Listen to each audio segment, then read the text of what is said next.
5 আগস্টে শুধু স্বৈরাচার সরকারের পতন নয়, আধিপত্যবাদী ইসলাম বিদ্বেষী ভারতেরও পরাজয় হয়েছে বলে মন্তব্য করেছেন বাংলাদেশ জামায়াতে ইসলামীর নায়েবে আমির ডাক্তার আব্দুল্লাহ মোহাম্মদ তাহের। শুক্রবার কুমিল্লার 14 গ্রাম উপজেলার শ্রীপুর ইউনিয়নের চৌমোহনী মডার্ন স্কুল অ্যান্ড মাদ্রাসা ছাত্রদের পাগড়ি প্রদান উপলক্ষে তাফসিরুল কুরআন মাহফিলে প্রধান অতিথির বক্তব্যে তিনি এসব কথা বলেন। তিনি আরও বলেন, ভারতের প্রভুত্বের রাজনীতি বাংলাদেশে আর চলতে দিবে না জনগণ। বাংলাদেশে গণতন্ত্র থাক, সেটি প্রতিবেশী দেশ কখনো চায় না। এদেশের স্বাধীনতাকে নষ্ট করতে ষড়যন্ত্র করছে, সেটিকে প্রতিহত করতে হবে।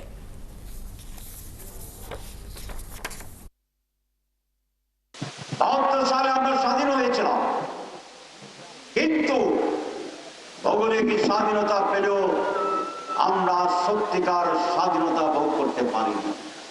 কিন্তু 5 আগস্ট এই স্বাধীনতা আমরা পেয়েছি, এইটি আমাদের মাথাকে উঁচু করেছে, ঘাড় শক্ত করেছে, মেরুদণ্ড শক্ত করেছে।